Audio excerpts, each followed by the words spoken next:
Blog Talk Radio.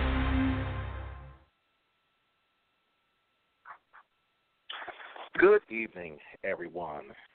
How's everyone doing? This is Straight Talk Radio. This is your host, Blair Nash. I am here with my co-host, Ted Santos. Say hello to everybody, Ted. Hello, and good evening, everyone. Welcome to Blog Talk. This is the show made for men by men, and thank you for joining us. Everyone, thank you for joining us. Thank you for being a part of the show. I hope everyone had a very, very happy Thanksgiving. How was your Thanksgiving, man? Mine was pretty relaxed. I hung out with some friends. So, how about yours? Not bad. It was relaxing as well. Kind of had traditional, I should say non-traditional food. Typically we're doing the turkey dressing, cranberry sauce, whatever. Didn't do that, so went a little different this year. So, but everything was good. All is well. Yeah. So did I. I had Korean food. So. Okay, Korean food. How was that? That was good. It was good. They took good care of me, so I enjoyed it. All right, cool. Well, again, thank you for tuning into the show. We had a very lively few guests last week and everything, and I'm sure this one, will be just as spirited. Last week, what was our topic last week? Because we got really out there. We went out way out deep in on that one. I think we're talking about being a player, the benefits of being a player, and So what we saw was most guys didn't want that. That's not what most guys. That's not the path that they were looking to take. So right. Maybe counterintuitive to some people because it seems to be so popular, but it seemed that most guys really did want to have a relationship and build something. So yeah, absolutely. Interesting twist to it. Yeah, absolutely. I think it was very interesting for a number of reasons. One, because I think there's always been kind of this concept that a lot of people go by that men just want to have a whole bunch of women, and and there are men out there. I'm not going to sit here and act like we're trying to tell people anything different. But there is also a growing legion of guys who are looking to basically have just one woman. Now, how that looks exactly, if he wants to be married or what have you, that's a whole other thing. That's a whole other, concept for a whole other show. But by and large, a lot of men out here are looking to actually have just one woman, and really just that's their focus, that's their goal. So, but yeah, it got a little outside the lines last week, but still a great show. So, our topic today, and I have a really, I'm thinking this is going to be another one as well, is what are the red flags men should be aware of in dating? So this was actually. Can you repeat that? You broke up. You broke up a little bit. Can you repeat that? I sure can. I can get a T-shirt and repeat it, man. What are the red flags men should be aware of when dating? And I think you were the one that kind of came up with this concept and everything, with the whole idea of this show. So when I first heard it, I thought it was phenomenal. It's the thing about it. Anybody who's followed me for more than a year will remember I say this one phrase all the time: dating is not a game. It's not a game, but it is a strategy. The reason I say that is because a game implies where there's a winner, but it also means that there's someone who actually suffers in defeat, meaning that there's a loser. And obviously in a relationship, that's not the end result you want for the two of you. So when you brought this to my attention and everything, I just thought it was a phenomenal concept. So I know you have some thoughts on it and everything. What are your thoughts? Well, first, I can't take credit for it because this is one of the topics that one of the younger gentlemen said he'd like to hear. He said maybe some of you more experienced guys could school me on some of the red flags that are out there. So I kind of took that and said, well, how can we do this? And I think there may be some men and women who will be upset with us, and especially when we talk about some of the red flags that are not you say obvious. They're not so what you would call common sense red flags. Except if you really listen to what we're going to say and lay out, really about.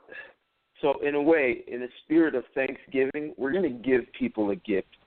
For the men, regardless of your age, we're going to give you some perspectives on how to look. And this isn't exactly like how to find the right mate, but these are things that you can look for to ensure you don't go down the wrong path. And, as men, and I think what I wrote in one of these is that, we finance relationships. So the last thing you want to do is have, your heart melting for a woman only to find out that all these red flags you ignored turned out to be not a situation not in your best interest, I'll say. And for the women, I think one of the challenges is that guys, we are told and trained not to hurt women, even though it happens. But we tend to not want to say things to women because we don't want to hurt their feelings. So what ends up happening is a guy walks away from a woman because he's not being fulfilled in the relationship, and the woman just thinks that, well, he's just a dog and he doesn't want sex, because she was taught men only want one thing, and he got into the relationship and left, but he saw red flags that maybe took him longer to distinguish than he would like to have. And because the guy didn't really lay out exactly why he walked, the woman just thinks everything she does is, and she just goes from guy to guy, not knowing that she is actually presenting red flags and has no idea that men see it that way. So this is a gift to the ladies also, because sometimes when a guy, I know for me, I'll say to a woman, hey, what you're doing, I don't like. I prefer this instead. This is what I want in a relationship. And she doesn't hear it. You mind if I share a quick story, Blair? Sure, go ahead.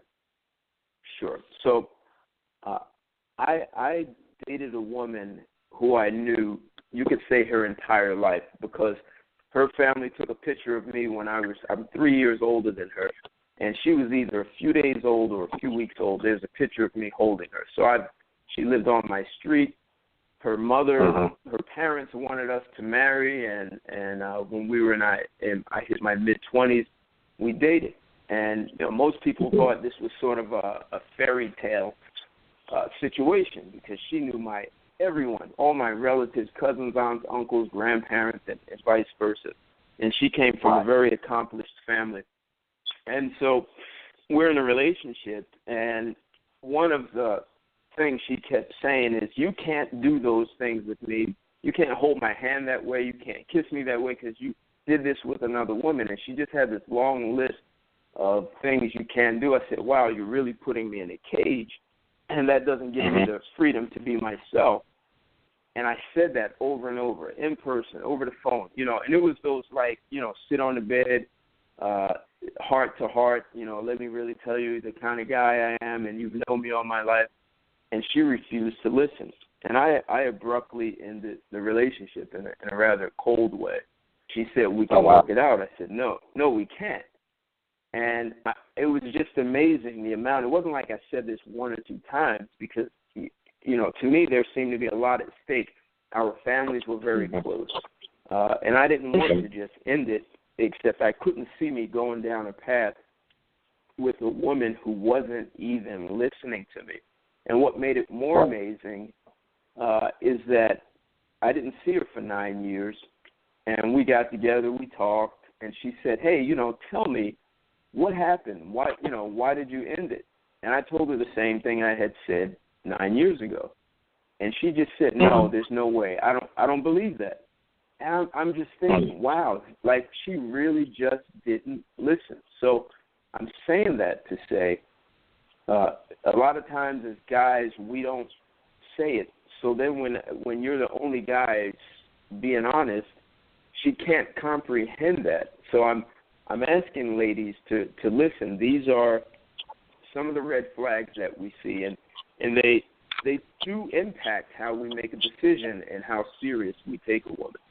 And some of these things we say, like, you may not like it, except it's better that you know that in advance, and not so you can fake it. It's so that you really can make sure the guy you're with is getting as much out of the relationship that you want to get out of it. Right. Absolutely. Good stuff. Good story. Thanks for sharing that, bro. Thank you. Let me do this. Let me try to. And so here's what we're going to do today. We're gonna basically, because our time, as we see, kind of goes very quickly. So what we're going to do is we're going to kind of go over. And what I did was I got with a few of the guys and, kind of said, what are some of the things that you see as kind of, markers, indicators that show, like, I don't know, this may not be the one, bro. So they hit me off with probably about 40 of them. And I was just like, oh, my God, I can't even go through 40 of the show. Wow. So what I did was I got them down, I wrangled them down to about 15 to 16 ones that I thought were very key. So we're going to go over those and everything. We're going to take a few moments and just, kind of hit each of those and everything. So before we do that, let's we have a few callers on the line. So let me see if I can get one of my callers in. Hold the line just a moment. I'd love to hear what the callers have to say about this topic. And if it's a guy, what are the red flags? And, Blair, just a quick before you take the caller, this show is a great show for women who are single mothers and you have a son who's a young man. He should absolutely hear it, because I was telling someone, I can remember my mother saying, hey, I prefer you not date that woman's daughters. My mother must have seen red flags, and so did my aunts. And so for the ladies who have sons who are young men, single mothers, you'd want your sons to hear this. You'd also want your daughters to hear it so that they can better understand how to enter a relationship. I think most people do want to have a relationship. So why not be more aware of the things that work and don't work? Absolutely. All right, we're going to take a couple calls. What are the red flags men should be aware of when dating? Our first caller, we're going to try to hear their comment and thought, is calling from area code 225. Area code 225, you are on the air live. All right, how you doing, Blair? This is Thomas calling in. Hey, Thomas. How are you, sir? Doing good, brother. I just caught some of what you was talking about the red flags when dating women. And one of the red flags, I think, is you should listen to what they're saying. If they talk a lot and repeat a lot of things about their accomplishments, their degrees, if they have children, how their children come first and nobody's going to tell their kids what to do. If they repeat certain things all the time, you should take heed to that. Another red flag is their parents. If the mother is very close to the daughter and she tells her mom everything, and the mother tells her, don't let another man touch your child, even when the child is wrong, those are red flags. I've had to actually stop talking to women before because her mother was so much into her business that it was going to be a problem. So you got those 3 red flags I always run across. Interesting. I could definitely see both of those, especially the one you were saying about the mother kind of interceding. I've been fortunate to not have to date anyone like that, but I have talked to men who have dated women, and the women were, whatever, it's kind of like everything my family says is right. My family says this about you. My family says that about you. That's something you should run for the hills. For the heels if you see that. So that is very, very true. So, Ted, did you have any thoughts or anything you want to add to that? That's a conversation I always have with the woman up front, and this is a relationship between you and I. If your friends and family are making decisions, you need to let me know who I am, who they are, because that means I'm in a relationship with them and I don't even know it. They're making decisions for us that, they may not either have the whole story or hell, they may not be good at relationships and giving you bad advice. I've seen that happen. Right. No question. Right. No question. Well, I will say this one quick thing is that if you really like the woman, you gotta make a decision. You're either gonna have to move her across town, or you gotta move out of the state. If you're not willing to do those two things, let her go. Yeah. Interesting. Yeah. Wow. I agree with you. You know, and the funny thing about it is, it's kind of a double-edged sword. The thing that's interesting about dating is you kind of have to date a number of different people to know what you like. What I mean by that, I don't mean that you have to date a whole bunch of people. But, for example, the pedigree of woman I entertain now is vastly different than it was just 10 years ago. So the things that I'm looking for that are important to what a woman is, and the things that I look for as far as something I look for as a life partner, those aren't the same things that I was looking for back in 2010. So how do you kind of, but then, like you said, if you spend too long dating someone, it'll drain you. You know, it drains you financially. It diverts valuable time away from you. Possibly working on another connection with somebody else. So it's, like I said, it's kind of one of them funny things. So that's a very good point. Very good point. Thomas, if you can, hold the line, just stay on the line or whatever. We're going to come back to you and just kind of maybe get some thoughts from you down the road. But Tom, okay. Where are you calling from, by the way? I'm sorry. Baton Rouge, Louisiana. Very cool. Baton Rouge, Louisiana. Down south. All right, cool. We'll hold the line for just a minute and we'll get right back to you, okay? Okay. All right, thanks. Okay, we're going to try and take one more other call. This is area code 404. 404. You are live and on the air. Hey, what's going on, guys? Hey. Correll? This is Corell. Hey, how you doing, man? Thanks for calling. Hey, how y'all doing? Doing well. How was your Thanksgiving, Corell? It was really good. We went over a couple of people's houses, passed out a couple of turkeys, and served a little food, and that was that. Very cool. Oh, man. So you just a local Nino Brown over there, passing out turkeys and stuff. Yeah, I ain't mad at you. I appreciate y'all letting me chime in every week. Oh, no problem. We'd love to hear from you. Tell us your thoughts on this topic. Yeah, on the topic. What are your thoughts? Two things. If the young lady did not grow up with a solid father in her household, interesting. That's a red flag to me. Okay. And number two, have a bunch of kids out of wedlock. That's a red flag to me. So those are two things that was an absolute no-go when I dealt with certain women. And I kept them moving. Okay. I feel you. I definitely feel you. Corell, if you can hold the line for just a moment, what I'm going to do is I'm going to get into, I mentioned to you, I have about 15 different things that I kind of want to hit on, and I want to make sure that we cover all of this, because all of them are very good points and everything. So, and these are not in any sort of sequential order. These are just literally, points that I pulled out that I thought was just very critical. So, like Ted said, if you have a young guy that you want to just have him kind of get some very good quality ideas, get him close to the radio because we're about to hit it. So the very first thing that is important, like I said, these are in no certain order or anything. Number one, she is a self-proclaimed drama queen, a.k.a. diva. And what I mean by that is, the ladies who are, you should definitely be careful of women who not only proclaim themselves to be drama queens, but also relish in that role.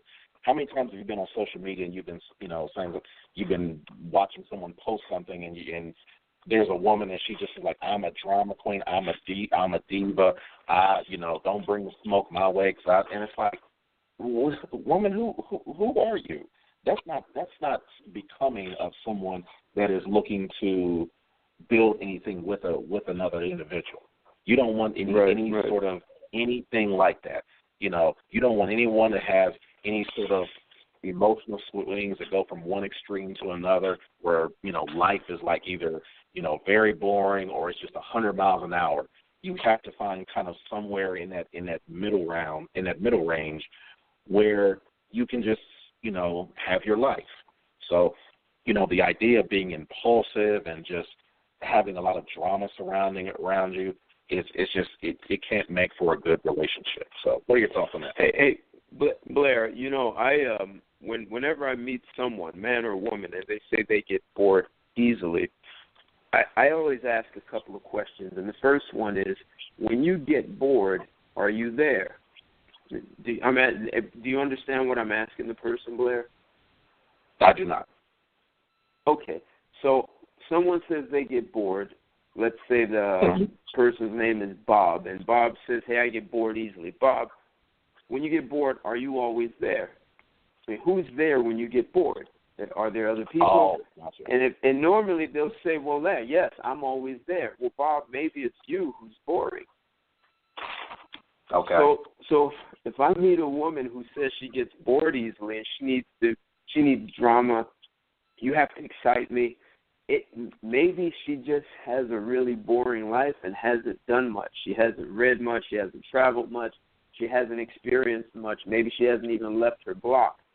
And her life her conversation may be very limited. Her desire to experience things that are outside of her comfort zone may be limited, and she may be boring. Mm-hmm. And when people can come to terms that it's not that people around you bore you, it's just that you're boring, and you bring drama because you think that's a way to bring excitement and liveliness. Except, as you were saying, difficult to build something. It's hard to build something with someone who brings drama. So before a person says how boring others are, they need to check themselves. Because I'll tell you, me, Ted Santos, I never get bored with myself. You can stick me in a room alone, man, I promise I will never get bored with myself. Right. Yeah. And, that well, I'll just say this actually leads me into the second point that I have, which is you don't get along with any of her friends. There's an old saying that I'm sure all of us know, which is birds of a feather flock together. Now, a lot of us say, well, I'm not really like my friends. My friends are different than me. Well, the bottom line is that most of us usually have kind of a synergy with our friends. If they like bike riding, we like bike riding. If they like going to concerts, we like going to concerts. If they like to party, we like to party. Hey, who's that, Terrell? I'm sorry, y'all. Was that Terrell? I'm sorry, sir. I'm put on mute. Okay. All right. Keep going. Okay. That's no problem. I was going to say, typically we usually like our friends because we have a lot of qualities that are very similar to one another.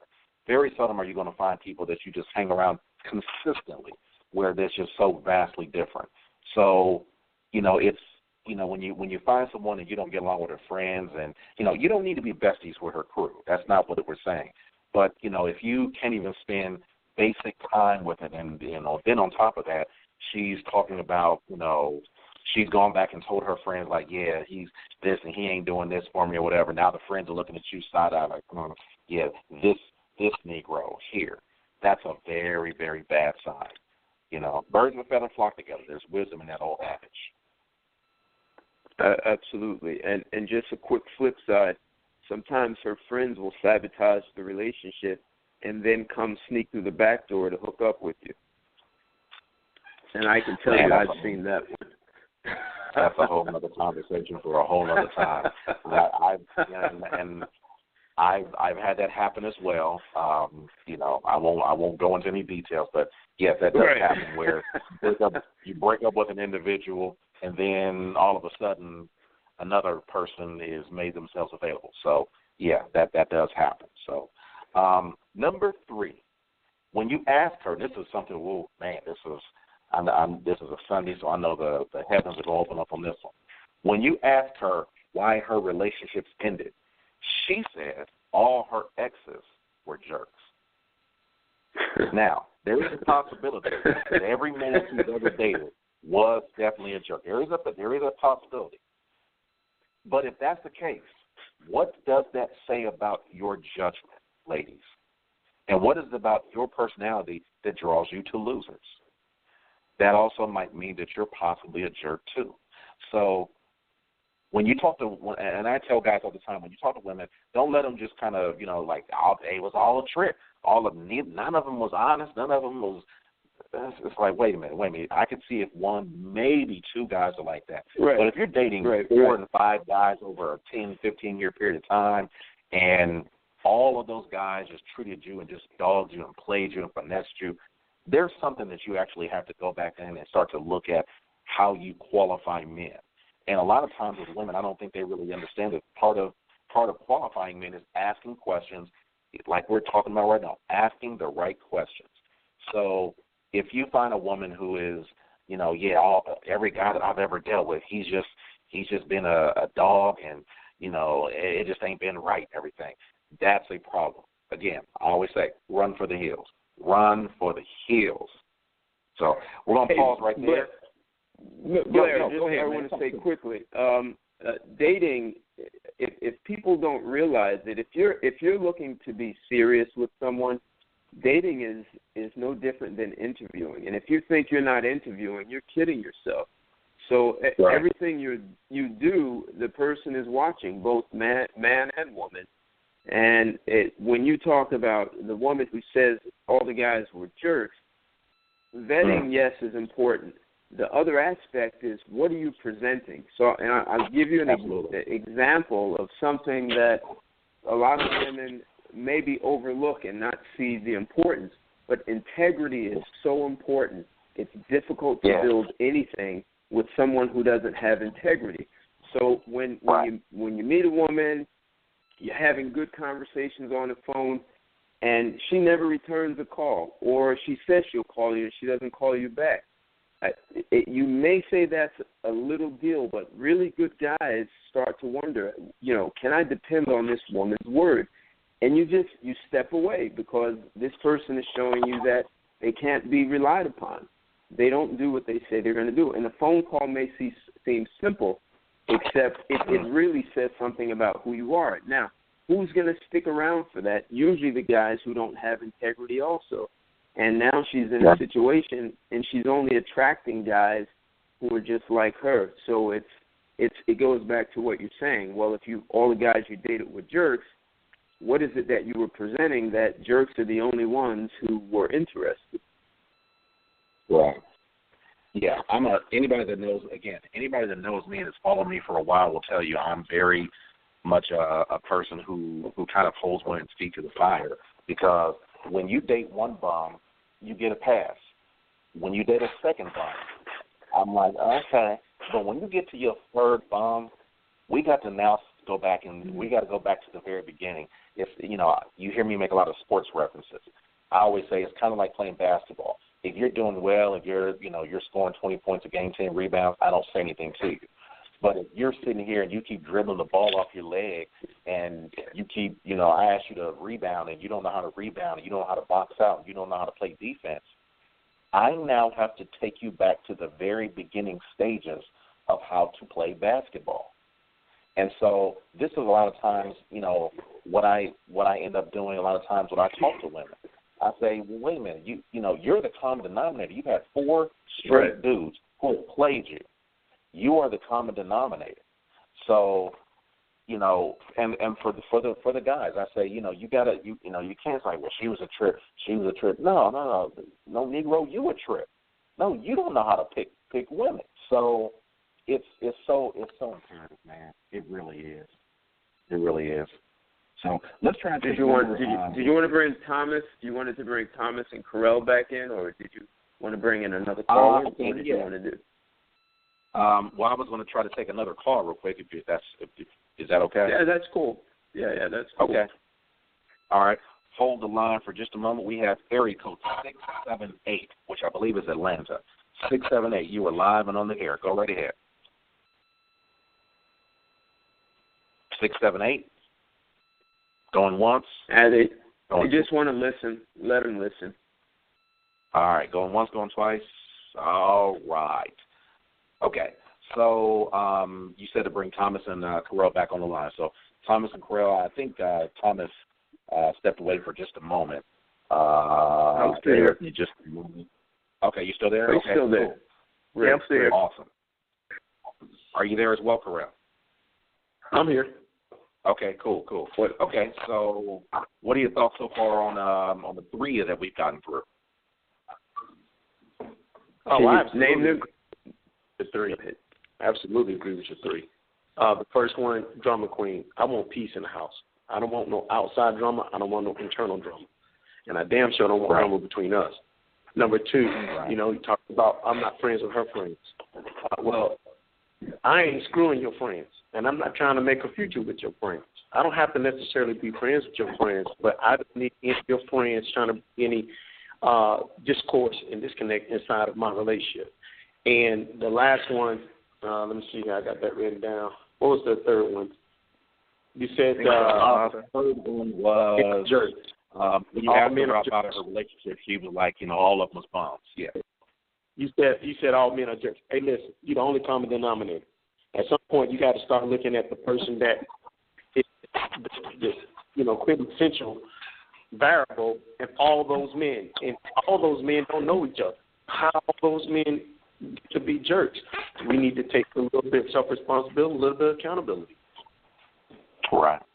Right. I agree. I agree with you. That. Good stuff. Okay, so let's get to number 4. Number 4, she is a trip most of the time. And when a guy told me this, I was like, well, you know, be a little bit more specific and everything. And he broke it down for me. He's like, you ever notice, like, you meet a lot of these really attractive women, and you say to yourself, you mean to tell me that as fine as you are, there's no guys out here of your quality that want to make you his woman? You're gonna tell me that? And so they said that's what he meant. She's a trip most of the time. If you find that she's always just everything just irritates her and everything bothers her, and oh, you said this and that was just I was just offended by that. If she's always like just being extra all the time, cut her loose. There's an old saying, and Carell, you're a married man, so I'm sure you're aware of this. Whatever you have with that individual right now, it becomes exponential after you get married.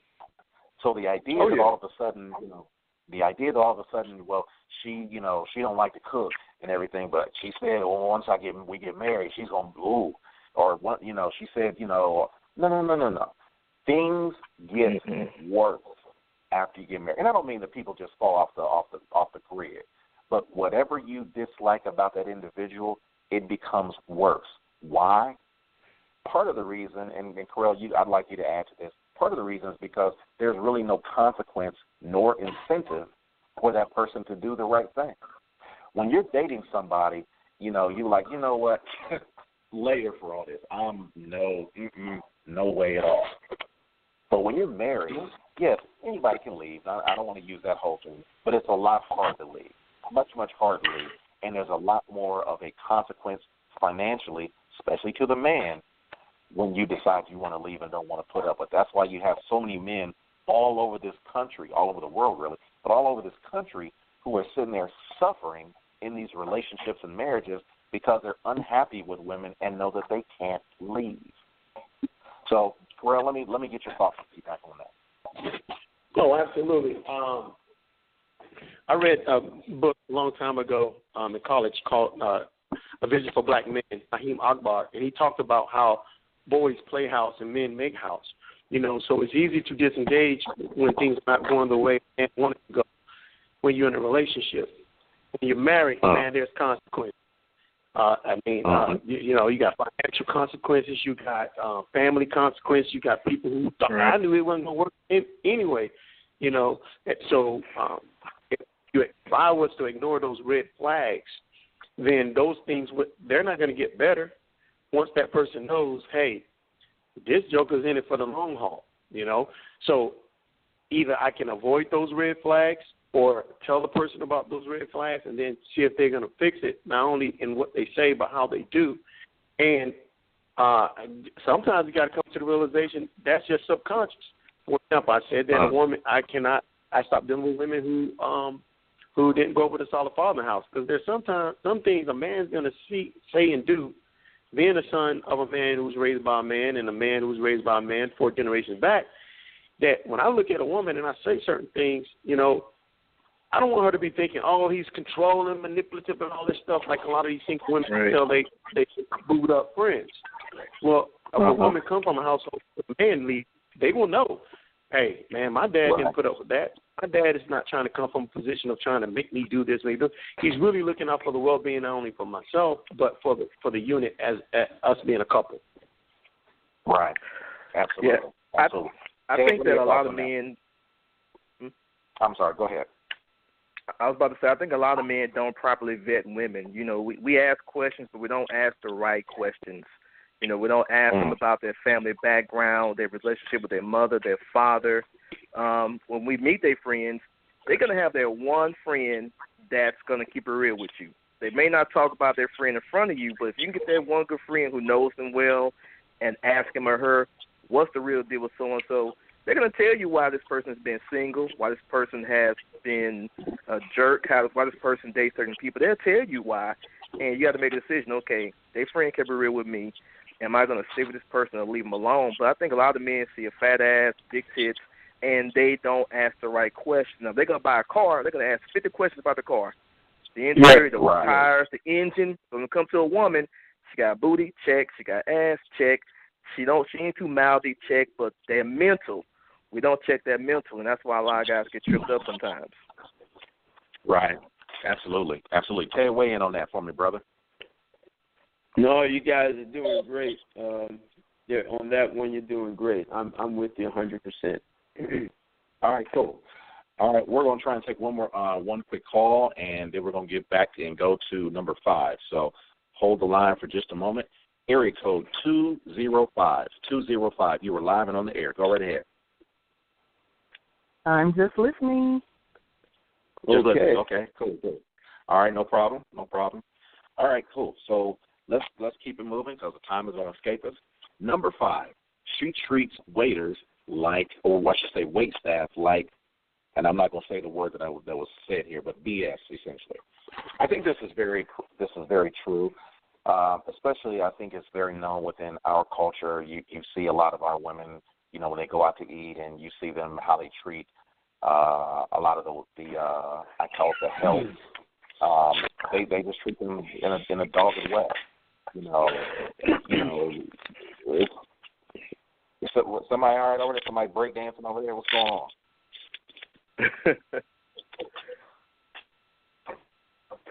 Everything cool? Okay, cool. I don't know what's going on. But yeah, I think the way that you treat, as they say, the way that you treat people who cannot do anything for you is a very good telltale that's a very good tell sign of, are you someone who is I call it coachable, someone who actually can get together with a guy, because if you can't do something and can't be nice and kind to a person who can't do anything for you, then who are you at your core? So I think that's very important. Number 6. Well, let me, Blair. I'll say one thing about that. If you're interested in sitting on a board of directors, that's one of the things they look for, and this has nothing to do with race or gender. They will invite you out to a dinner. That's part of the way to interview you, to find out about your accomplishments and how you can contribute to the board. And when they see how you engage the wait staff, if it's inappropriate and crude, they do not want you on their board. I can feel that. I can believe it. I can believe it. Absolutely. Cool. Okay. No other thoughts or comments. Let me skip to number 6. This is going to go back to the original point that we had about her kind of acting like a diva, drama queen. Number 6, she expects to be treated like a princess. And I'll just read I'll just read the comment that came along with it. It says, when one person comes into a relationship with a sense of entitlement and expectation that his or her needs should always come before the other person, resentment, contempt, and anger are usually the results. Be on the lookout for subtle and overt clues that she has a princess mentality. One hint about it is she might even have the word princess stitched somewhere on her body, tattooed them on her body. So I think it goes back to what I was saying before, where, a lot of times, Carell, almost from our very first show, I said that a lot of our women have what is called a Disney complex, meaning that they believe that everything about life and about the world should pretty much revolve around them. That everybody has to put up with their mood swings, their outbursts, their kind of sassy mouth, and everything else. But, the limit, what they'll deal with from the guy is very, that window is very small. But the window with her is like, you just have to understand I'm a woman. That's just how we are. No, that is not right. Not right, ladies. What are your thoughts on that, fellas? Man, look, I'm gonna go and jump on this one, bro. Man, look, when you get treated how you want me to treat you, if you come in and want to be a princess, but you're talking to me disrespectful, you talk to other people disrespectful, you got this attitude all the time, I'm not gonna treat you like a princess. But if you're accommodating, you're reciprocating, you're doing things like that, I do that treatment. But I'm not gonna treat you like a princess from day one, because you're not gonna treat me like a king from day one. I know women all the time saying that he has to earn this. He has to earn this. Well, you got to earn that princess treatment. I mean, I'm just using that word. Right. Yeah, Absolutely. you're right. So you're saying, what I hear you saying is, if a woman wants to be treated like a princess, except she's never been trained to be one, it's difficult to treat her like more than what she is. Like you actually show people how to treat you by the way you present yourself. Right. Yes. Right. Number 7, she argues all the time. This kind of goes back and kind of leads back into, and I'm just trying to find it, I believe it was number 4. Let's just say it was number 4. Number 4, where it's like, there's always something that has to be going on. I remember there was a young lady I dated, and we only dated for a brief period of time. And I'm anyone that's dated me would tell you I'm not. I mean, I like to talk about things, I like to talk about stuff, but I'm not really an arguer. I'm not that person. So I remember the young lady I was dating, and she was just, I was like, why is she always trying to start stuff? I'm like, I don't get this.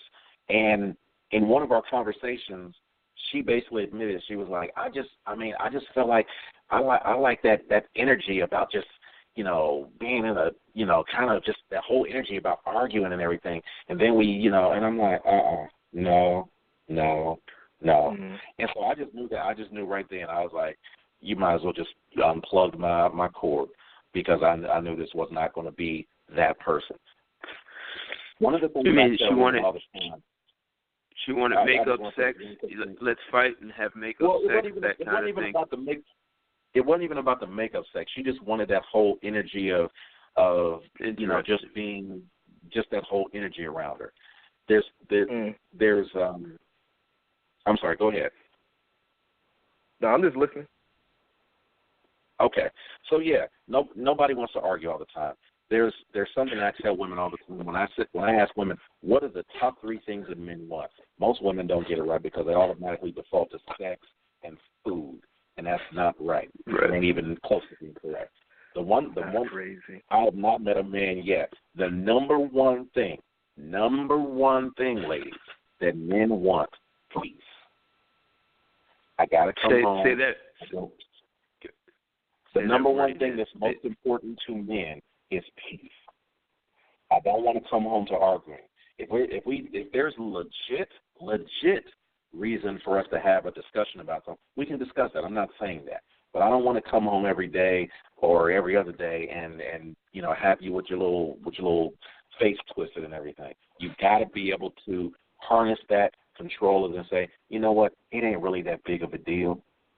If you can't do that, you're going to be lonely a long time, because guys ain't going to deal with that. He's either going to not deal with you, or he's going to come home and eventually he's going to start making pit stops on the way home. And you know what that means.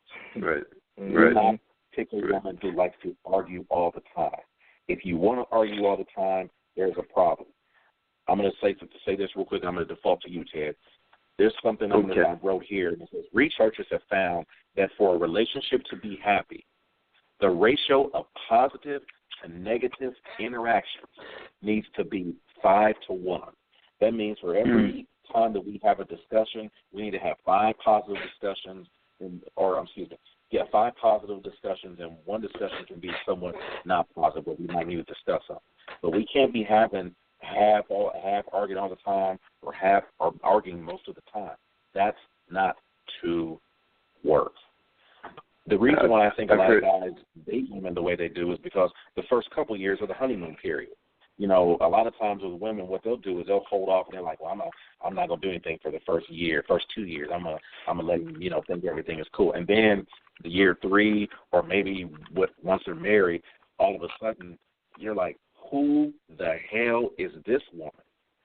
And so it's very important for men to, as you said, I think it was Carell or Thomas. It's very important to vet women and find out where is their mindset, where are they coming from, what are their thoughts. Are they someone who is triggered easily? If there's a person who's triggered easily, that's not the woman for you. You don't want someone who's, at any little moment can be explosive. So that's all I was going to say. We'll go there. You have a thought, Ted? Sure. So last week I asked one of the women callers if she had an education as a CPA, and she said no, and she said she wouldn't be a good CPA. From the way I'm hearing what you're saying, it's so important to really kind of develop relationship skills, and no one's born knowing how to have a relationship, except if you take what Carell said, if a woman comes out of a single-parent household, she has no idea how a man and woman work together. Ultimately, you want a relationship with someone who knows how to make things work. So if you're arguing, if you're having arguments 5 times in one good conversation one time, that's an upside-down scenario from what you just said. So relationship skills are much more important than people think.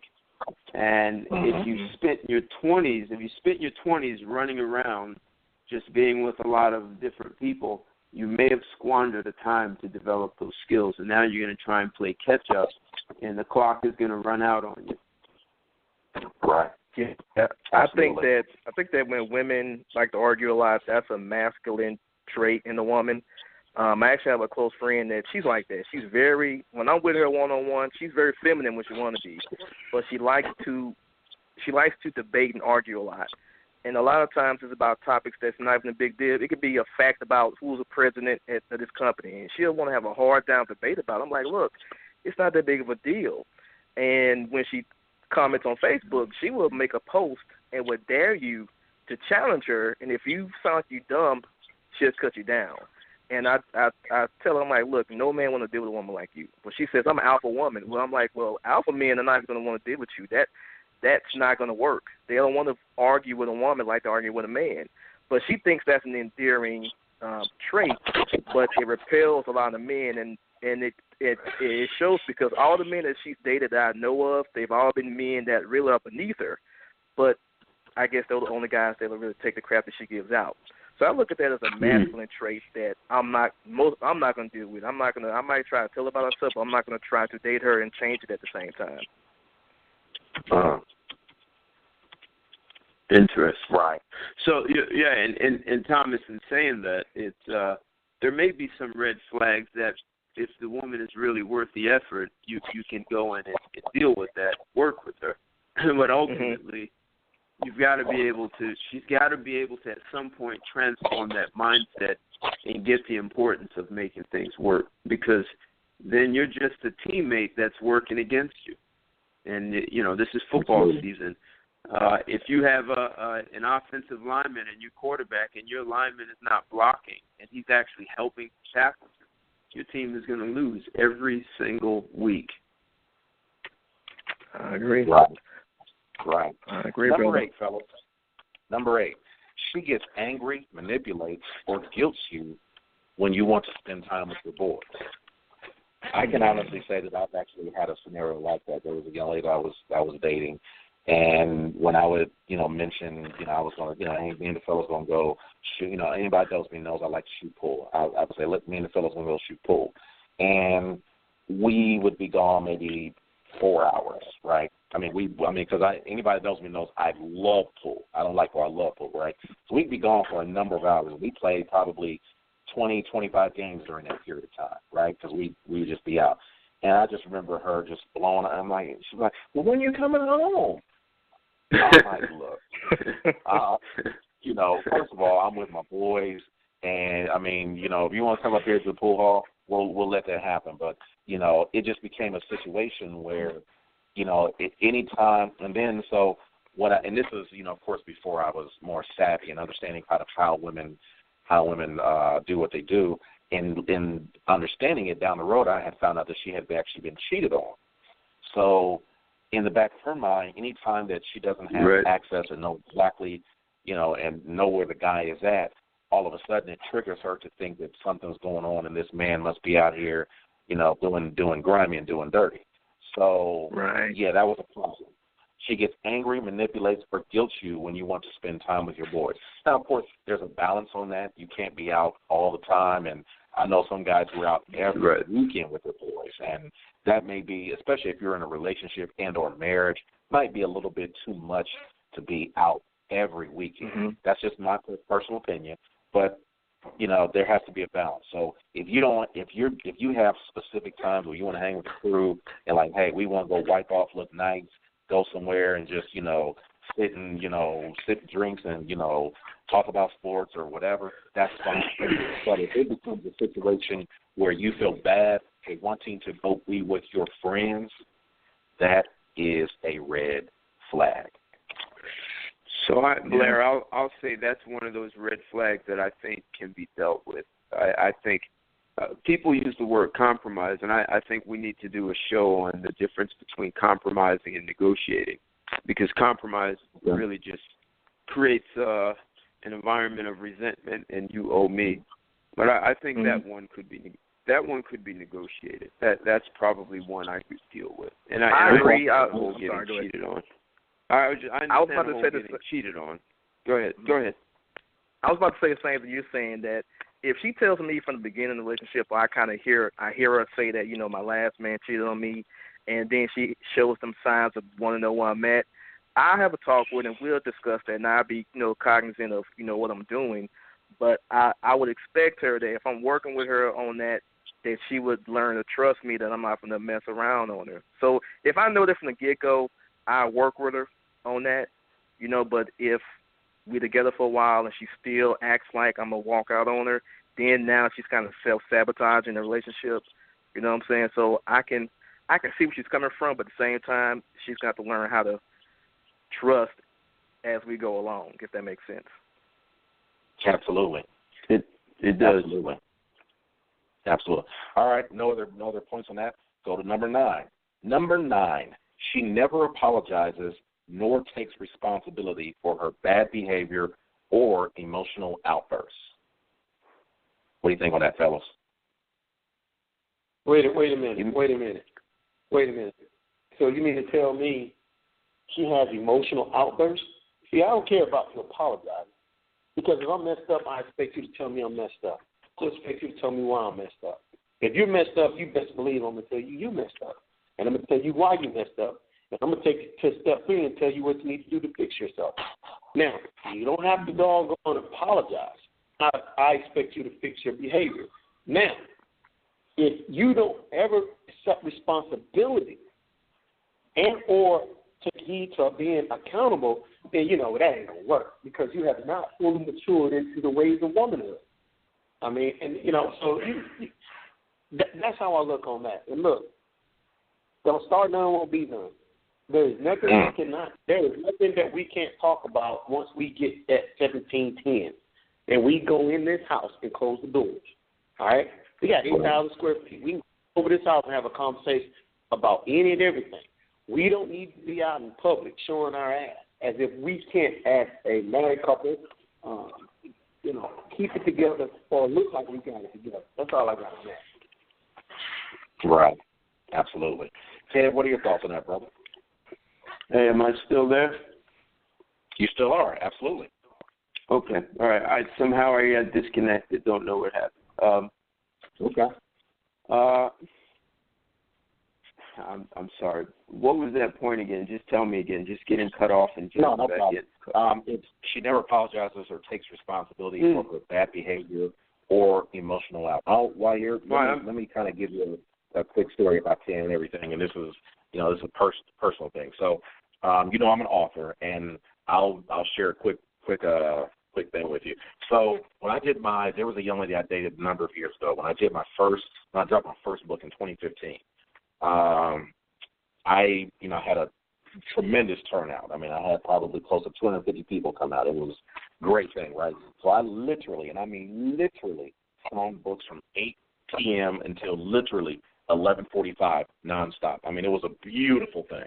But by the time 11:45 came, I was exhausted. I was like, I ain't had no water, whatever. So finally signed the last book, and I had a number of people that had actually come in from out of town, so they wanted to, talk to me, had a couple questions.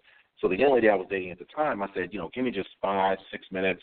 I'm gonna, talk with him, and then promise, I'm gonna, whatever. I was talking to them for all of about 30 seconds. And if any of you remember the movie Color Purple, when Sophia was marching up to see Mister, and she was just marching, and she had her arms and them shoulders was going or whatever, and this girl marched right through the whole area, and I mean, she just marched all the way outside, and everybody was like, "Is everything okay?" I couldn't have been more embarrassed. I was humiliated. So, and the thing is, I went and I was like, "What was that about?"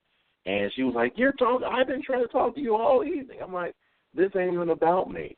This is about my people, my supporters who came out to see me. So that is an example of, and never apologized, never did. That's an example of where you let your emotions and your feelings get the most of you because you wanted something to be about you at that very moment. And a lot of men deal with that. I know I've dealt with it on a number of occasions. So go ahead with your point, Ted. So, like sort of what Carell was saying, you make a mess, clean it up. So if I made the mess, I need to clean it up. If she made the mess, clean it up. Now, what the situation you just described, Blair, and maybe it's a red flag on your list, and it's not always easy to know up front. Some people, since we're talking about men to women, some women are not prepared to be in a relationship with someone who's successful, just not prepared at all. And so did that woman, did she grow up in a household with both her parents? You talking about the woman I was dating at the time? Right, correct. Oh, no, absolutely not. Nothing but nothing but a matriarchal environment. I mean, mom, aunt, sisters, everything. No man. I remember going to one of her family reunions. I was like, where are the damn men? I'm like, y'all got like 80 women here and like 10 dudes. I'm like, what is this about? So yeah, no guys to be spoken of hardly at all. So she had no idea how to support a man who's successful and would sabotage it. And if she sabotaged it, then would turn around and tell you don't do anything. So that's a little insanity, So yeah, absolutely. Let's try to take one quick call, real quick, fellas. Hold the line for just a moment. Area code 732. You are live and on the air. Go right ahead. Who's that? Hello. Area 732. Hello. Tell me the rest of the number. You've called in. You're live and on the air. All right. What's happening? Hey, it's Van. How are you? What's up, buddy? I'm sorry I didn't call you last week. I missed it. That's all right. You're here today. What are you up to? Wait, what's your name? Your name is Van? Yeah, Robert Ellis. Oh, Robert. Hey, Robert, how you doing, man? Hey, what's happening, my friend? All right. We go back a long way to high school. We do. A long way. Robert, thanks for calling. Yeah. Robert, I got an itchy trigger finger. I was about to hang up on you. I'm glad you said something. Wow, don't hang up on me. What do you think of this topic, Robert? I think it's a great topic. I think it's the best topic to get in to find out what we're doing wrong. Right. All right. Yeah. So, Did you have what are the red question or what? What are the red flags? What's a red flag that you see as a man in dating a woman? They, you can do everything, but you can give them all the hints in the world that that you want to settle down, and but they don't respond. What do you mean? I don't know. I just like I don't know. I've been I roughed it for a while to get myself better, get my health back in check, and I work my tail off, and just looking for the right one to settle down with. Okay, all right. Didn't you have? But I'm something 55, so I'm like older than dirt. They don't want nothing to do with me. They want a young stud,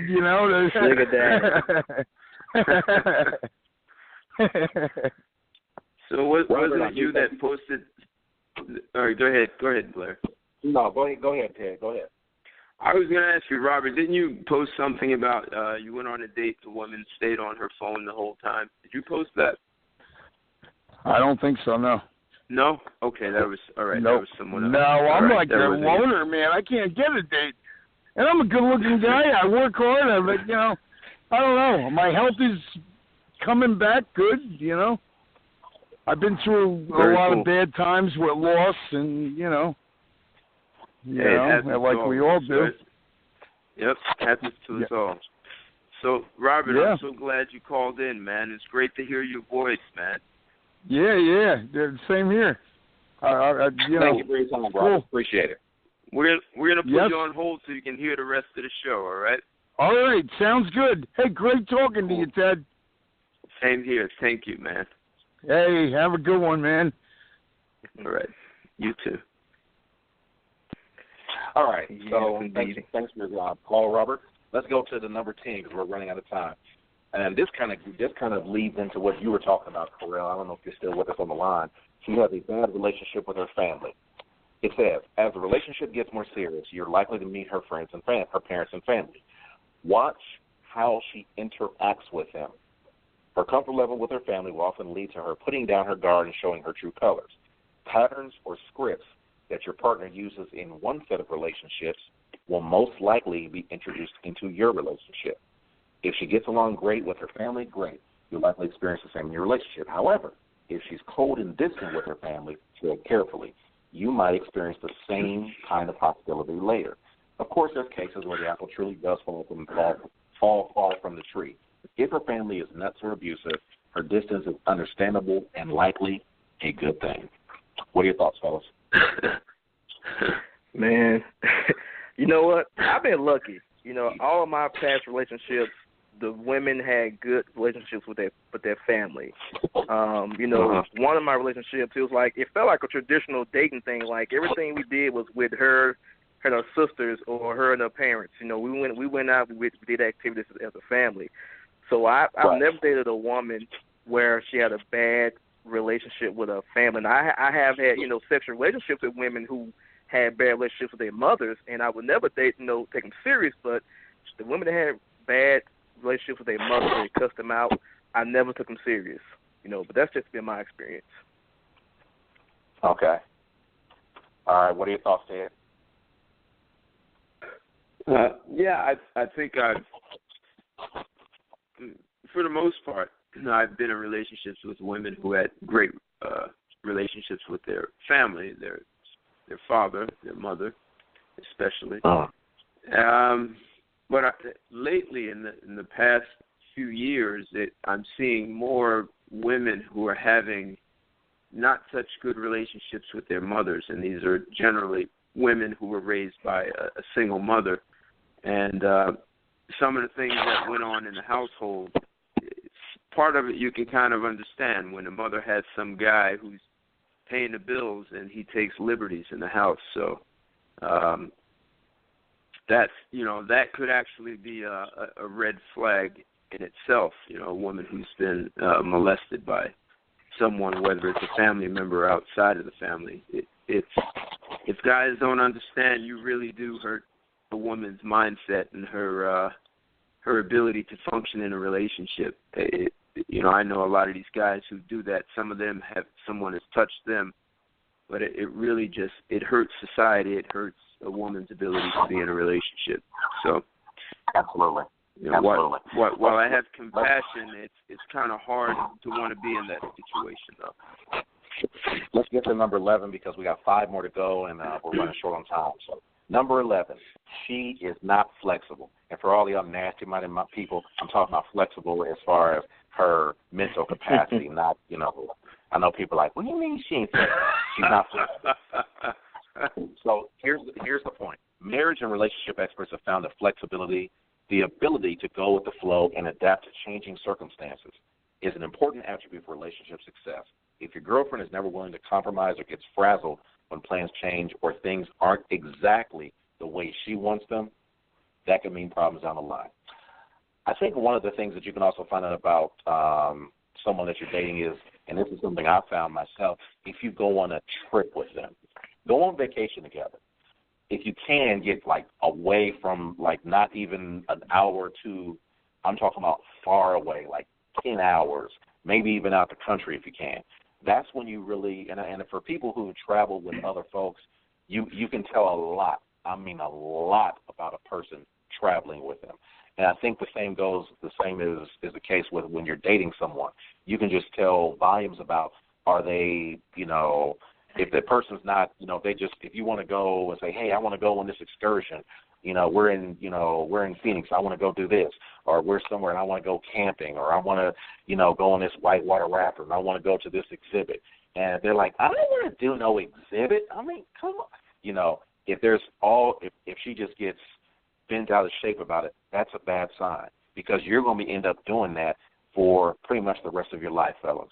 So, yeah, it doesn't mean that you go ahead and do everything that you want to do, but there has to be some compromise and some level of flexibility. What are your thoughts, fellas?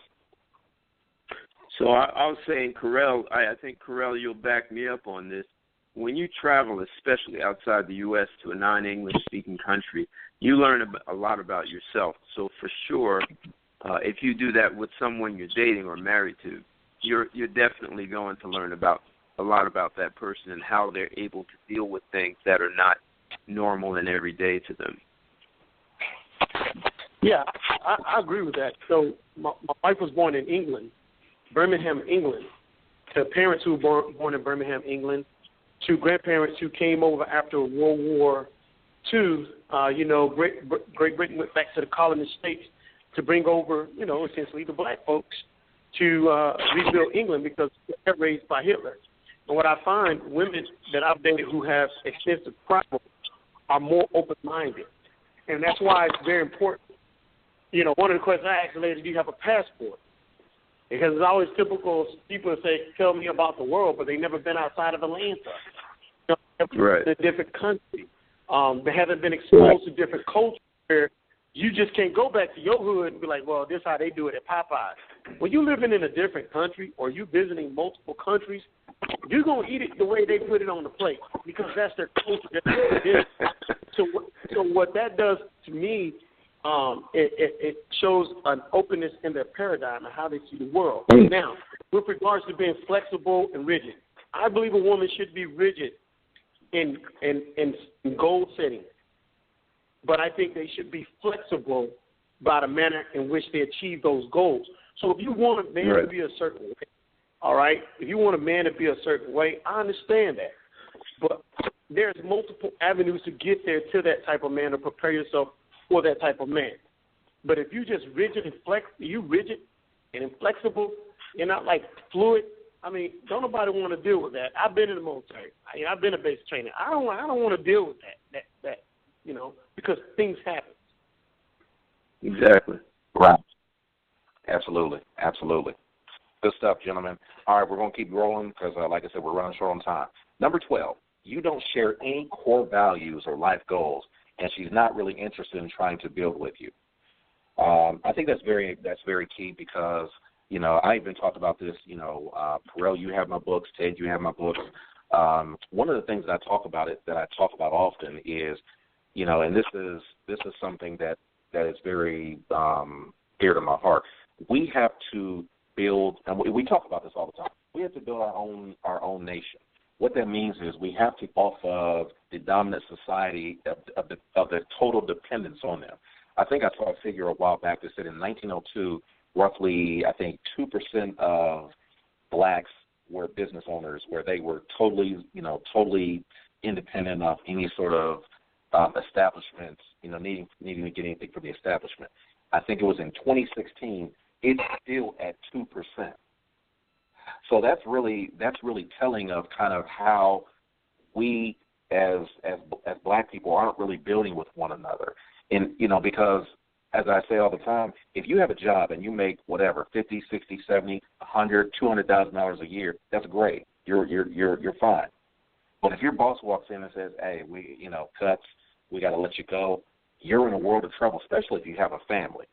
And if you don't have anything set up, you have to go get another job at another corporation. Why not take that energy and that time and those resources and look at your wife or look at your girlfriend and say, "Hey, let's start to build our own thing. Let's get our own thing happening." I mean, other cultures, other races understand that.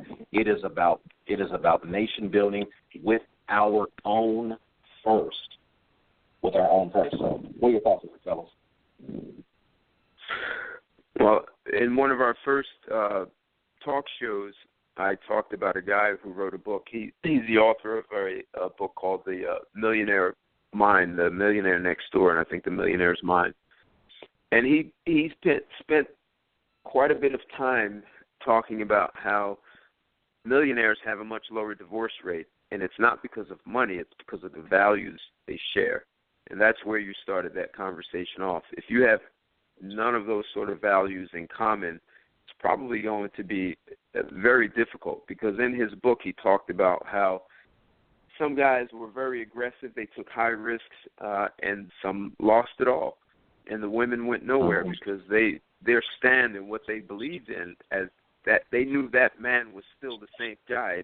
He was who he was, regardless of what he had, and together they would bring it back. So that's critical, man. That's important. I remember your friend saying that. That was awesome. So yeah. So, do you have any thoughts, Carell? He's probably I had to unmute it. Yeah, I think a house cannot stand if it's divided. And I think that if I am not sharing the same morals and values as a person that is my wife or person I'm dating, I think that we are going in opposite directions with life. And I think that, let's say, for example, whether we're married or not, we have a child. Then we bring our legacy into an equation that will never be complete, because X will always out of equal. You see what I'm saying? Example. I dated a woman who was like, well, what if your kid don't want to go to college? And my white friend was like, well, is that a choice? You know? I mean, I know as a black man, lack of education or a serious technical skill is a death sentence. It's a long, slow death sentence. So education is very important to me. I believe there are certain people allowed in my household. There are certain people not allowed in my household because of the spirit that they bring into the household, or the example that I'm trying to set for them. Right. The example I'm set in my household. So that's just some of the things that I feel when it comes down to being morally, ethically yoked. That is important because it starts with the mind and the heart and the spirit. If it ain't there, you ain't going to get nowhere. Good stuff. All right, number 13. We're going to keep going because like I said, we're running short on time here. Number 13. We got 3 more to go. Number 13. She is violent. This can be either verbal or physical. Let me read the thoughts here. Is she irrational or explosive? Is she kind towards others? Or is her behavior just justified by her friends and family? Is she one of those women who, when she gets upset, folks just give her a wide berth? Did you know that women are at least as likely, sometimes even more likely, than men to initiate domestic violence? Yeah, her punches may not hurt, but if your girlfriend or wife gets violent when you argue, that is a bright red flag that you should, and I guess this is probably, this is a bright red flag that you should end the relationship. There's some underlying emotional issues there, and if she did it before, she'll likely do it again. Don't shrug it off. Slapping can escalate to the use of weapons. And I think what they were talking about there is, when we talk about domestic violence, I mean, if you say anything about domestic violence, we automatically just automatically default to men. We think men are the ones who are who are violent, and that is true. Men are violent. I say all the time, men are violent. They're savages. I say that all the time. I make no apologies for it. That's how men are. But, however, there are a large component of women out there who are just as equally violent as men. And I think women understand that, and they realize that they are given somewhat the kind of the understanding through the laws that, well, I'm just a woman, I can't possibly do anything to this man. A woman's temper can be violent physically and emotionally as well. So Be careful of that. Be careful of that. The same, and I'll use myself as an example. That same woman I was telling you about who stormed out of my book signing back in 2015. She was also she never laid hands on me. I think she was smart not to do that. But she was also very violent. One of them kind of person would slam doors, not throw things at me, just throw things out of anger. And that was really, well, it wasn't the first time, but that's a whole other story. It was the first time I'd actually dealt with that in a relationship setting, and I just kind of looked at it like, I don't believe this is happening to me right now.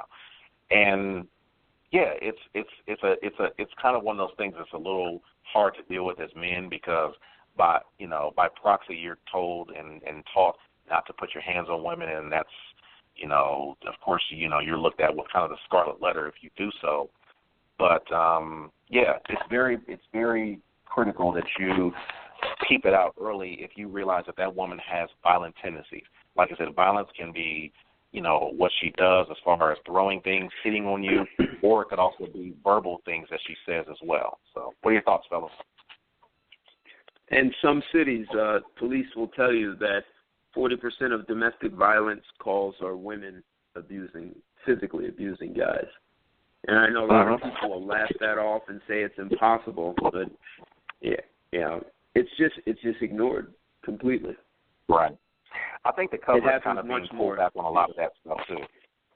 Yeah, I think people are kind of getting used to the fact that, that women, I mean, I tell people I don't make any saying, I don't make any sort of things where I say that men are not violent. We're very violent. We are very violent. But to sit here and act like women are just angelic, that's wrong. So that's my point. So let me get to the next two, because like I said, we got basically 10 minutes left. So she is stingy with the appreciation. I think what they mean by that is she doesn't show any sort of appreciation for the things that you do. I remember one of my good buddies, his name is Felipe. He was on the show a few weeks ago. He said something to the extent of, you can do eight things for a woman out of 10, and the woman will focus on the two things that you don't do. And he gave me an example. He said, so basically you can take a woman out to eat and pay for her dinner and pull her chair out and bring her flowers and all these other things, but then at the end of the date, you don't open the door for her to let her out, or maybe you drive off, and all of a sudden that's the one thing that she looks at you like, say, he's not really a good guy, which in a way they feel that negates all the other stuff that you've done. And like, but he ain't no good guy because he didn't do that. You have to show appreciation for being in all the things that they do. And if he doesn't do one of those things, that's okay. Make a mental note and say maybe he'll understand it one day and maybe not. If not, you're getting 8 of the 10 things that you want from that guy. So that's where I think you have to be. That's where I think women have to kind of understand that men want appreciation. They want to be validated for the things that they do. If there's something that you're wishing that he would do more of, say something.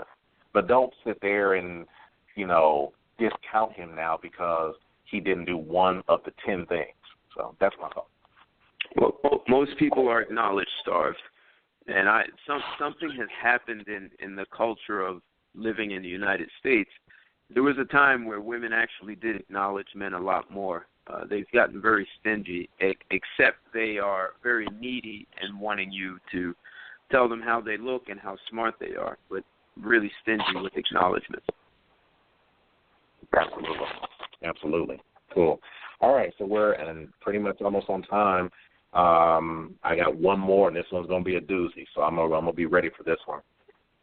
Number 15, she's feminist first and not family first. Mm-hmm. What does that Wow. mean? Yeah, simple.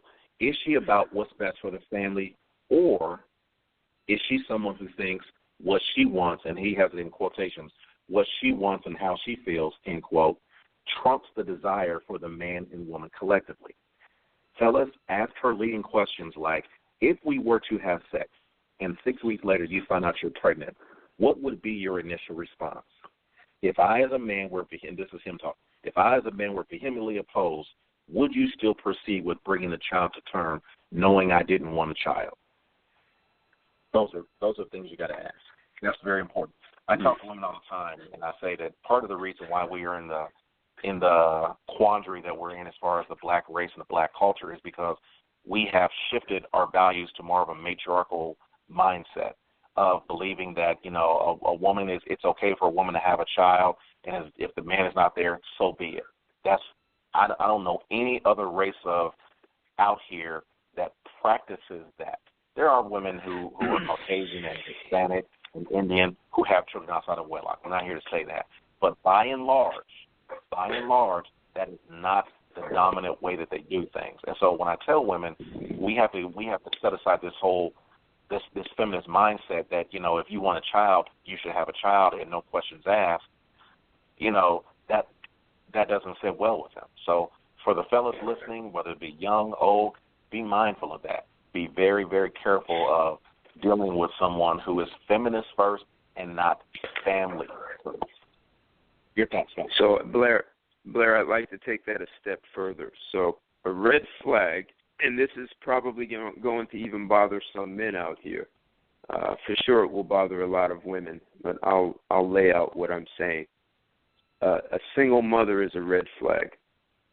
And she's a red flag because she chose the wrong guy, and then so she made a decision in choosing the wrong guy. Then she made a second decision, which was to get pregnant by the wrong guy. And in today's age, with all the sort of birth control and that can be used, that can be avoided, except it wasn't. So she's telling you something about her decision-making process. Now, she may say, well, he was a good guy in the beginning, and then he turned out to be bad. But it's what you all had said in the beginning. The vetting process, you really didn't ask the right question. On the flip side, you may have chosen the right guy, except you made the wrong decisions about how you dealt with the right guy. And sort of what you're saying now, Blair, you chose feminism over your relationship, and you end up being a single mother.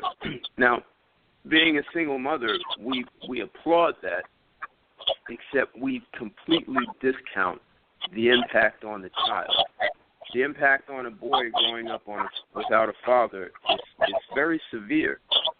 And for the woman who said, I don't need a man, I can do this on my own, I can be the mother and the father, you really had no regard for that child's needs. And so you're actually saying something about how selfish you are.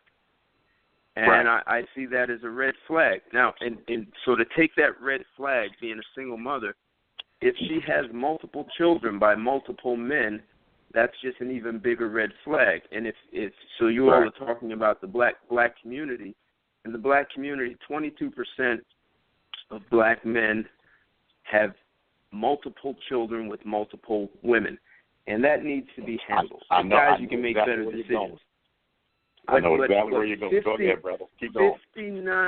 59% of black American women have multiple children with multiple men. And that means you're recycling that same 22% that is such a huge red flag because it's saying something about your decision-making process. And these are not just women who are on welfare. These are educated women who have multiple children with multiple men. So that it's that problem is not a man problem. And some of you ladies may say, well, I need to see those statistics, but it's most guys are not living that life.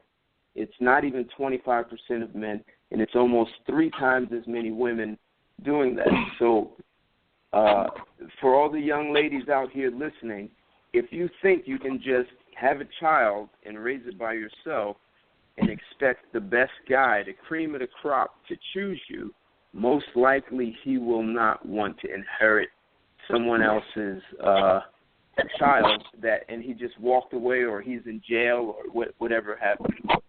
So I suggest if you're a woman, think about it. And if you're a young man, think about inheriting that. And all the ladies who say, I'm a package deal, yes, you have a right to say that. And a man has the right to say, I don't want to be financially and emotionally responsible for your package, for your poor decisions that you've made in the past.